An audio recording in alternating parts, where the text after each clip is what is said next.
उज्जैन में कोई भी सीएम रात नहीं रुक सकता है। इसी को लेकर सीएम डॉक्टर मोहन यादव ने बताया कि यह संविधान है। उन्होंने कहा कि सिंधिया परिवार के द्वारा इस राजनीतिक रणनीति का इसे हिस्सा बनाया गया था। उन्होंने कहा कि उज्जैन से ग्वालियर राजधानी से जाने के लिए सिंधिया परिवार ने इस राजनीति को रचा था। वहीं पर क्या कुछ उन्होंने इस मिथक को लेकर कहा है, चलिए आपको सुनाते हैं। उदाहरण है, हम सबके लिए सौभाग्य की बात है और मुझे इस बात का आनंद है, जाने अनजाने पता नहीं हमारे अपने उज्जैन में कोई घटना हुई तो एक राजनीतिक घटना जरूर महाराज सिंधिया जी ने करी थी।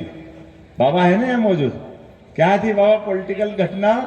कि कोई कारण से राजधानी ले जाना थी यहाँ से ग्वालियर, तो ग्वालियर राजधानी ले जाने में इच्छा तो नहीं थी, लेकिन महाराज जी चले गए, शांत हो गए। दौलत राव जी सिंधिया साहब के समय 1812 में राजधानी गई तो उनने क्या समीकरण बनाया? एक तो राजधानी ले गए, दूसरा धीरे से एक मंत्र फूंक गया कि भैया यहाँ राजा रात नहीं रहेगा तो परिवार ही निपट गया, कोई आएगा ही नहीं दूसरा कब्जा करने के लिए। ये थी एक उनकी राजनीतिक रणनीति। अब राजनीतिक रणनीति के हिसाब से हमारे भी जाने अनजाने अपन भी कहते हैं राजा रात नहीं देगा, राजा रात नहीं देगा। अरे राजा तो बाबा महाकाल है, हम तो सब बेटे हैं उनके, क्यों रात नहीं देंगे? बाबा महाकाल के बाल बच्चे हम हैं। अगर हम उनके बच्चे हैं तो, और अगर बाप को मारना है तो दुनिया की कौन सी ताकत महाकाल से बाहर है? क्या नगर निगम के बाहर नहीं रहेगी? ये कैसे हो सकता है? बाबा महाकाल नगर निगम तक ही रहेंगे, ये कौन सी बात?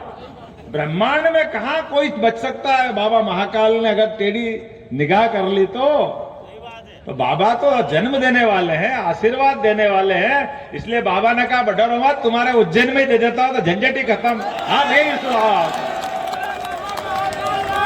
काय का डर है यार? हमने कहा बाबा को ये लोगों का डर मिटाना है।